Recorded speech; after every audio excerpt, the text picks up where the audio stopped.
Well, it is awesome to have all of you with us today, and my name is Chris, and we're kicking off this new series titled In the Ring, and this series is for you if you've been married 30 days, 30 years, 50 years. This series is for you if you just got a divorce, maybe you're thinking about a divorce, maybe you're getting a divorce again. This series is for you if you're in high school and you're thinking about dating, wanting to date, your dad doesn't want you to date.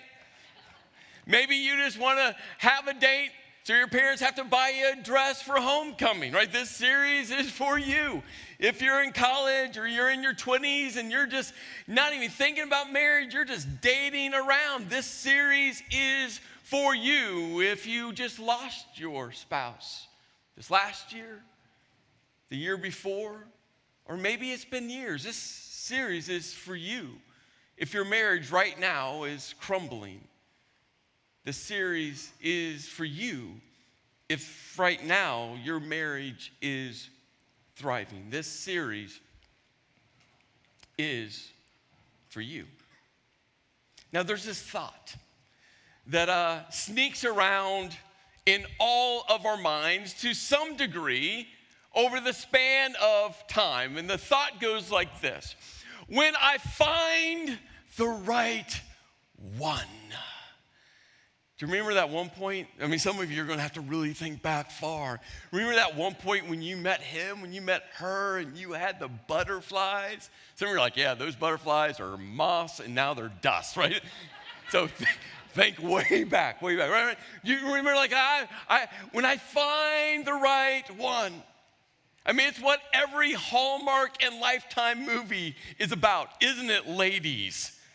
Yeah. I know. Some of you are like going, Chris, have you really watched Lifetime or Hallmark movies? No, I refuse to, because they have one plot. But I'm in a house filled with girls. I mean, my wife, my two daughters, and then the holiday season is coming, which means my mom's going to fly in, and they're going to sit around all day long watching, different movies, but they're all the same, right, ladies? Come on, they're right? There's the same plot, different specifics. You got the girl, and the girl somehow went through some tragedy.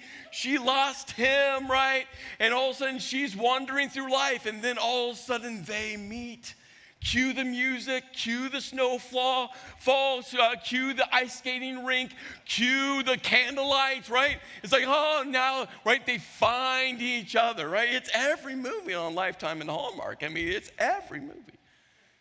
Every great Hollywood love story. I mean, The Notebook, When Harry Met Sally, You've Got Mail, Sleepless in Seattle, right? It's the same storyline. All of a sudden, this new movie came out. It was actually a series of movies, but the very first movie came out, and my wife, she would say she didn't lie. I would call it lying. She said to me, hey, honey, this new movie is coming out. We should go watch it. I'm like, what's it about? She goes, it's about vampires. I'm like, you got me. That's awesome. It's about vampires. I would love to go see a movie about vampires. So we went to the movie. I sat through all 2 hours of this dreadful movie to find out, there was vampires in it, but it was a love story. It wasn't about vampires. It's called Twilight. Have you watched it? Right? I got interviewed for the news, like the TV news. They're like, hey, are you excited to come see this movie? I look like a fool. I'm like, yeah, it's a vampire movie. Surprise. I mean, right? But, right, there's something about those stories, right? When I find the right one, then, right? Right? When I find the right one, then I'll be complete. You complete me. When I find the right one, right, then that's all I will need. When I find the right one, then I'll purpose. When I find the right one, I'll have my running mate. When I find the right one, right, I won't be lonely. When I find the right one, then, but here's the reality. Some of you are living through it right now. Some of you are just getting through this season. For some of you, you're entering into it. Here's the thing with when I find the right one. When I find the right one, then I find what's not right. Is that true? I mean, if you've been married for years, you know that happens. happens almost immediately, right? You're like, oh, the butterflies, and we get married, and we say, I do, and it's a beautiful day, and cue the music, and you waltz off into your honeymoon, and then all of a sudden life settles in, and you realize he's not right. I say all the time, I tricked my wife. I'm like, surprise, you got stuck with me, right? It's like she deserves a whole lot of high fives. I mean, she's had to put up with me, right? So when we find the right one, and then we find out that that person's not right, what do? Well, we can't admit, come on, we're human beings, we can't admit that we were wrong, can we? Right? We can't admit we made a mistake. So we think to ourselves, well, let me just cross out find, and then we go, when I make you the right one. And isn't that ridiculous? Right? We think it, but when we say it out loud, like we're like, oh yeah. When was the last time someone made you do anything? And when I make you the right one, then I find out I can't make you what? Do anything.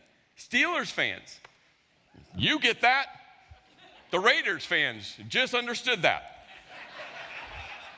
And now the Patriots, if you haven't heard, yes, Antonio Brown's going to the Patriots, right? I'm just saying, right? Like, I mean, it's in the headlines. We can't make anyone anything, can we? No one can make you do anything. But there's something within us, especially when it comes to dating and marriage, we just think, oh, I can change him, I can change her, I can make them into who I need them to be. And so all of a sudden we spend so much time trying to make her, trying to make him into what we need. And when we realize we can't change anybody, you know what we do? Some of you are doing this right now. You start trying to find another right one. And this is why second marriages and third marriages and the divorce rate attached to second and third marriages are exponentially higher. It's why you run from one relationship to another, and you get yourself in the same situation. You think, oh, she's different. Oh, he's different. Oh, I didn't find the right one the first time, but now I'm older, I'm wiser. Now I'm ready to find the right one. I'm just telling you, you know this. You're all smart people. Just look at the data.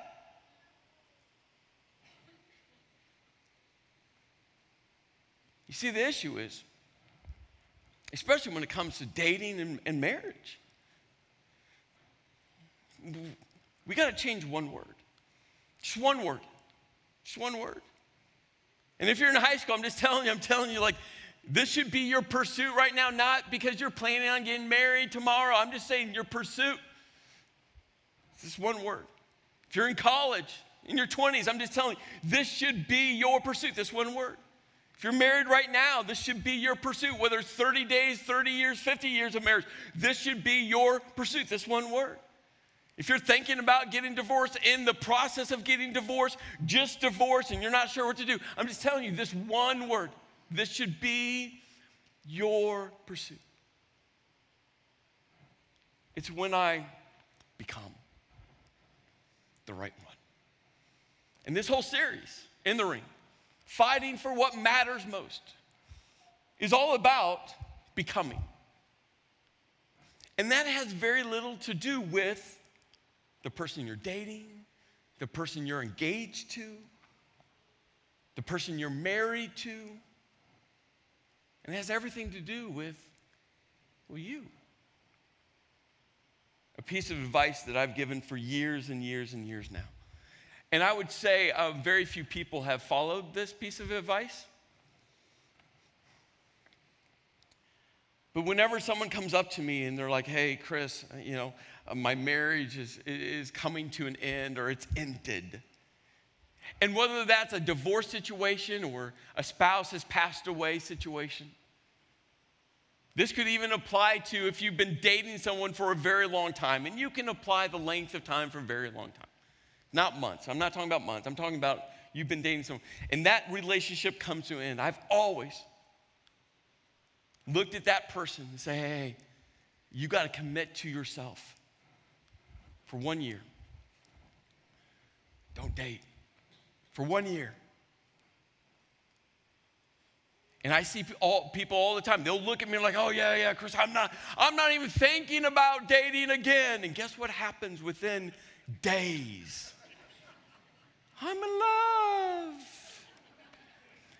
And do you know why this is so important? And I think 1 year's on the short side. I think it should be longer than that. I'm just saying, you know why this 1 year is so important? If you're in this season right now, I hope you hold on to this piece of wisdom, this truth. Because a year helps you become.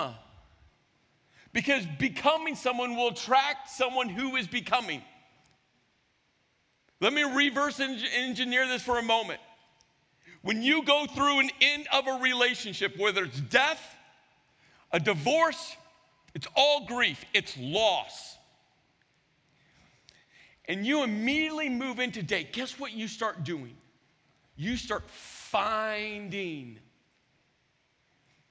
And finding someone will attract someone who is what? Finding. And that year, I'm just telling you, it's about you becoming. It's about you healing. It's about you recognizing that for whatever reason, that relationship has come to an end, and now you're fractured and you're broken and you're hurt and trust has been obliterated and you're grieving and you're not sure what's next, and all of that comes together, and now you need to focus on you becoming who you need to become. Healing. Putting the pieces back together again. And if you don't focus on becoming, you will go to finding. You will. And like I mentioned, this whole series is about becoming. Because the more you focus on who you need to become, the more the person you're dating, the more the person you're married to, I'm just telling you, could potentially change the course of your relationship. Now we're going to look at a framework today, a framework that truly gets into the heart of becoming, what you need to become. And this framework we're going to use throughout this whole series. And so it really helps. And again, no matter what stage of a relationship we're in, it's going to help your relationship thrive. Now I got to give a warning here. Especially this one thought that we're going to look at right at the beginning. Here's my warning. Give me a few moments. Just give me a few moments. Don't run for the door. Don't act like you have to go to the bathroom and slip out the doors. If you're watching online, don't log off. If you're watching on demand, don't hit pause and say, I'll come back to it later. Just give me a few extra moments, because I tell you, the initial thought is going to be a little abrasive, but if you give me a few moments, it's one of the most powerful things, powerful insights, powerful frameworks for a relationship.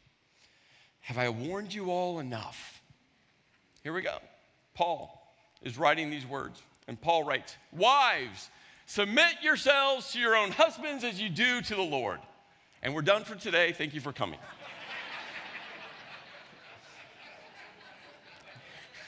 Here's the thing with these words, and some of you have heard these words before. Here's the thing with these words, right? Some of you have heard them. Some of you went to a church where the pastor, the priest uses these words as a club. For some of you, you're married to a guy that uses these words as a club. For some of you, you were raised in a house where your dad used these words as a club. For some of you, right, like just these words, and all of a sudden you're just like, that's why you want to head to the doors. That's why you want to log off. That's why you don't want to continue to engage, right? You're like, oh, no, not those words. Because here's the thing with these words. Usually when they're said, And usually when they're heard, do you know what people hear and what they say? Wives, submit. And every one of you ladies right now are like, not me. Maybe for you, you're like, yeah, that was my first marriage, never again. For some of you, you're like, yeah, that was my mom. I'm not my mom. I love her. But when these words are usually said and they're usually heard, this is what people hear and they say. But what's interesting is it's not what Paul wrote at all. You see, when you take these words and you look at the ancient Greek, what these words were written in, something very fascinating occurs. When you look at the ancient Greek, this one sentence, this verb, submit, isn't found. The ancient Greek, what's written says, wives, to your own husbands as to the Lord. That's the original writing in the Greek. Which right now, probably for you, you're thinking to yourself, there's a mistranslation. For some of you, are like, that's why I can't believe in the Bible. This is what they do. They take the Greek and they change it in the English, right? I'm just going to tell you why they did this. This is such an important insight. We'll get to that insight in a moment because that insight ties into this first insight. The first insight gives us a framework around what Paul just wrote to wives. So we'll get to the why in a moment. Paul's writing this letter. Again, context is everything in the Bible. Paul's writing this letter to a church. Well, actually a collective of churches, and the church was just gatherings of people throughout towns and homes and in different places throughout all these areas. And this area was Ephesus. Ephesus was actually an ancient Greek city founded by the Greek Empire in the 10th century BC. By 129 BC, it became a Roman city, and when Rome took it over, Ephesus became an influential powerhouse in the region. You can find ancient Ephesus now in modern-day Turkey on the western side of Turkey, and Paul is writing this letter to these Roman citizens in Ephesus.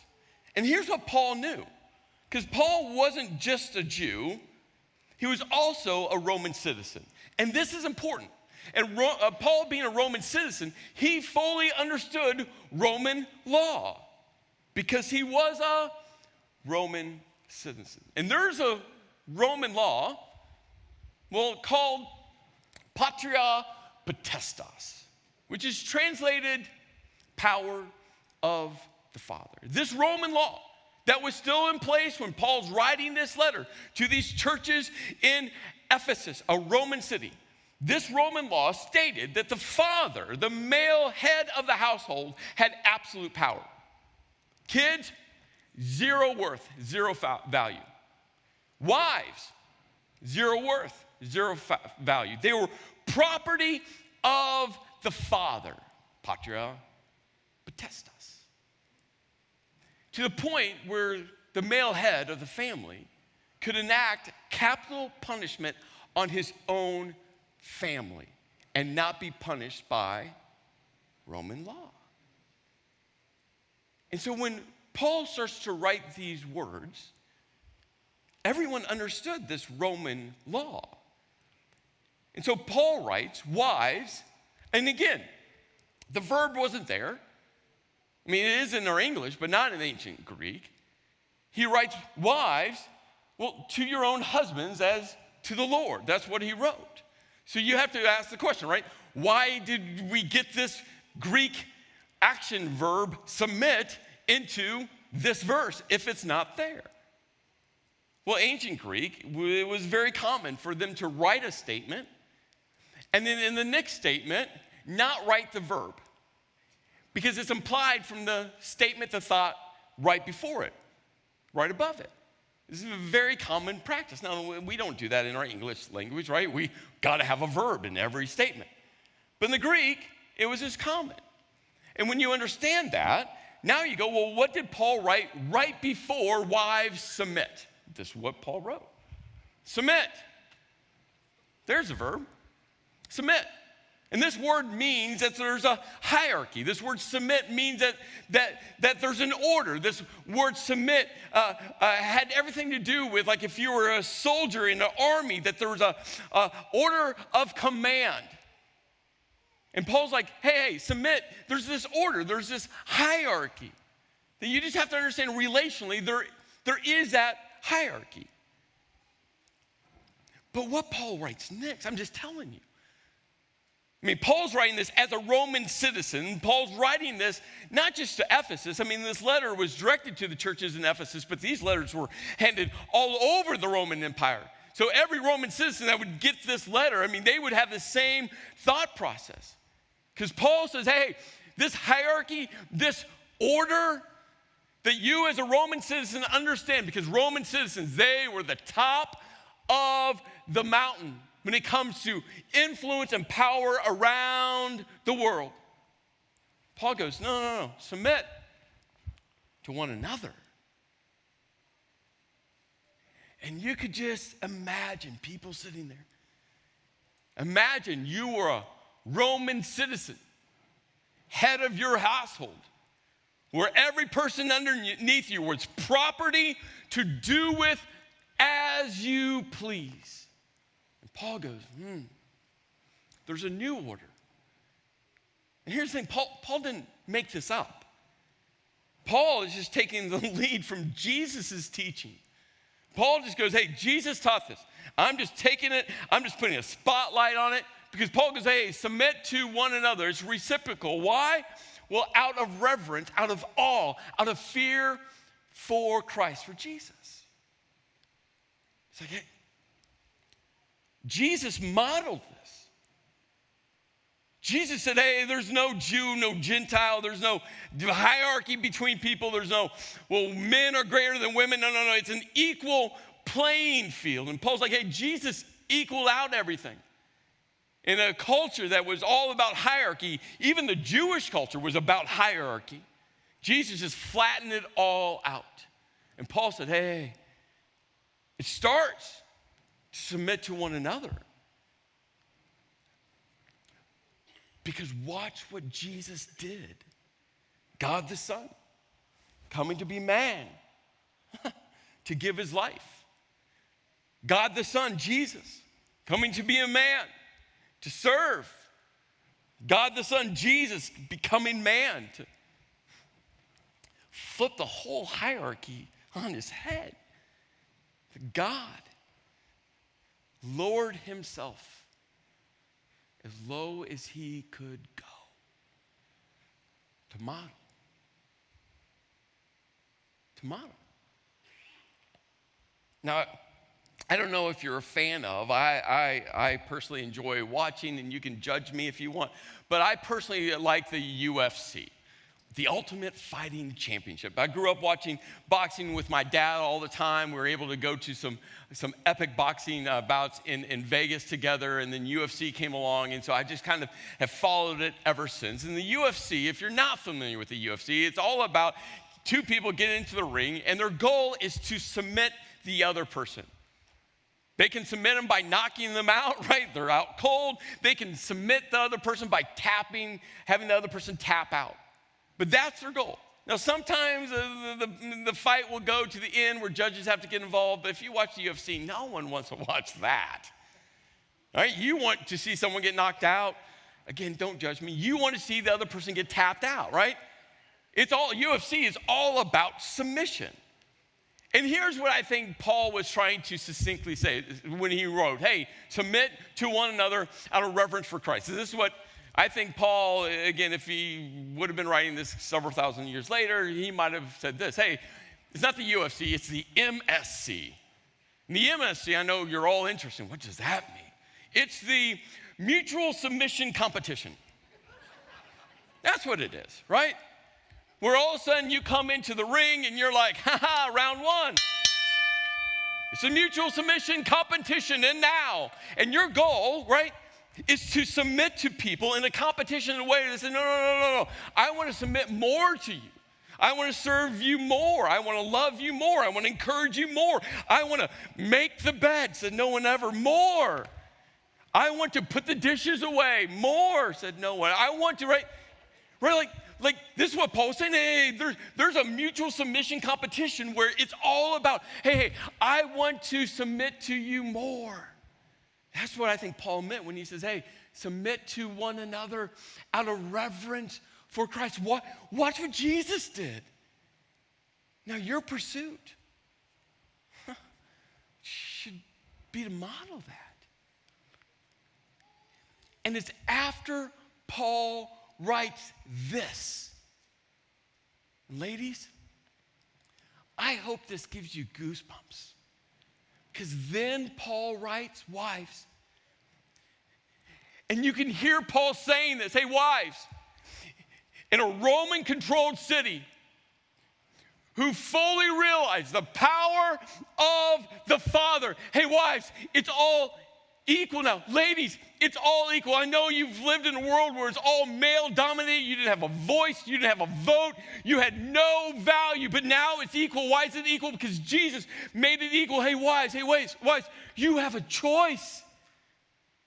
Before Jesus, you had no choice. You were property to be disposed of. Ladies, you should be, right? If you're not a Christ follower, I would say consider being a Christ follower, because what Jesus did to bring all people equal. And Paul said, hey, wives, you get to choose now. Why? Because we're called to submit to one another out of reverence, out of awe, out of fear of Christ. But Paul wasn't done. Because remember, this is a mutual submission competition. So Paul goes, hey, husbands, fellas, here we go. If you're married, you should be taking notes. Not your wife. You should be taking notes. If you're dating someone, you should be taking notes. Husbands, love your wives.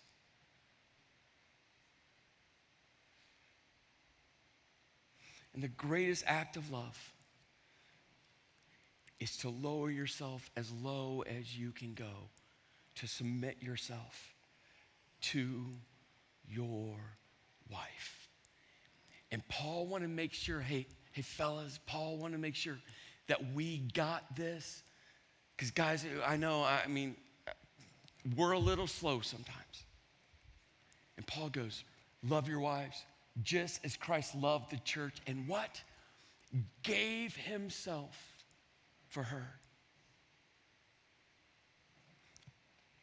This mutual submission competition requires everything from you. Just like Jesus gave up everything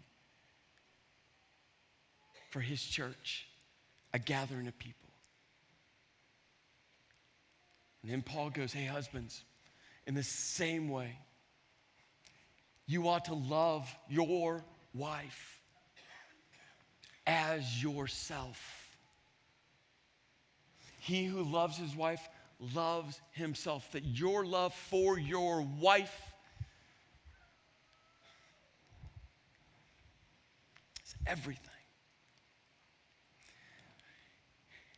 And I hear people say, I was once in love, but we fell out of love. That's not the love that Jesus defines. Jesus' definition of love is a choice.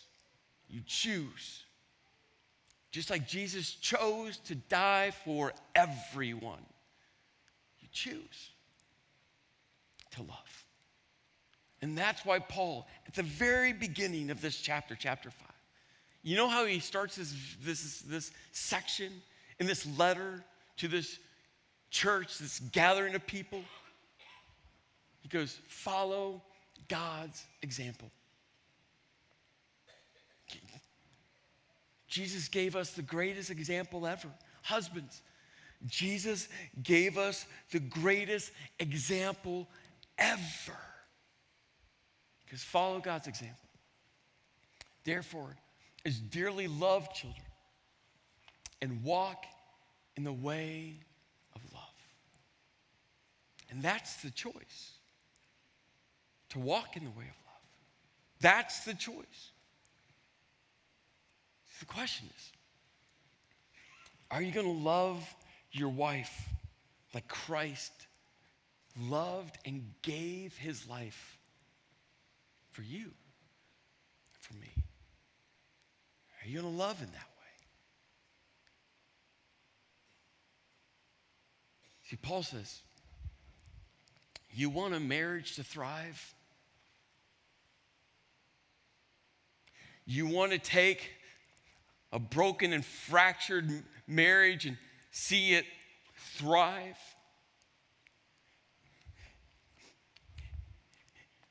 Paul says if you want to take a dating relationship and see it one day thrive as a marriage, he says it's all about the mutual submission, competition. And here's the thing. You can't make someone do that to you.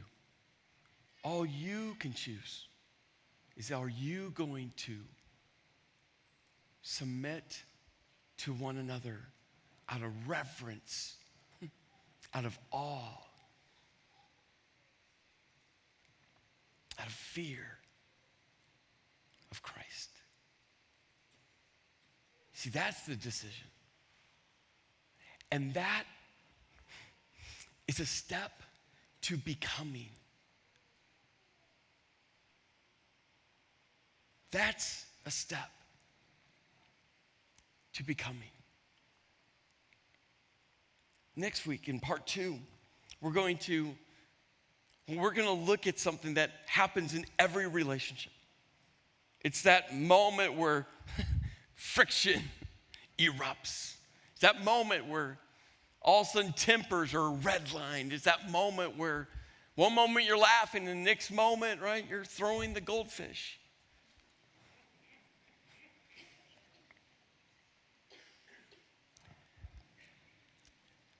But to become who we need to become in moments like that, we must understand there's no hierarchy in relationships. It's a mutual submission competition. So, I'm going to give you some homework. You might be enjoying this moment right now, or right now you're hating me. That's okay. 2 questions and a bonus. First question, I just want you to wrestle with yourself. Who am I becoming? You got to wrestle with that. And what do I mean by who am I becoming? You got to start wrestling with what's broken within me, that I'm trying to find someone to fill the brokenness within me, and I keep trying to find that person and make them into the person I need to find so they can fill the brokenness. And I'm just telling you, you're setting those people up for failure. They can never be who you need them to be. Why? Because you need to focus on who you are becoming. Maybe for you, it's all about looking backwards and saying, you know what? I never received the love I needed from my dad. I never received the affirmation I needed from my mom. There's some disconnects from childhood, and maybe that was 5 years ago or 50 years ago. But now I'm expecting this person to fill that from my mom and dad, which I didn't receive from them. That's what becoming is all about right now. You have your sights on someone else's wife or someone else's husband, and you're thinking, well, that person will fill me up. And I'm just telling you, it's going to end the same way. Every other relationship ends with you trying to find someone else. I can't stress enough. Look in the mirror. What is it within you that's broken, that's fractured, that's missing, that's not there? What do you need to work on? Who do you need to become? I'm telling you, the more you look at you and surround yourself with people that will help you become who God has destined you to be. I'm not going to say it's going to solve every relationship, but it's going to make a dent in those relationships. Which leads to the second question. How will I win the MSC? If you're married,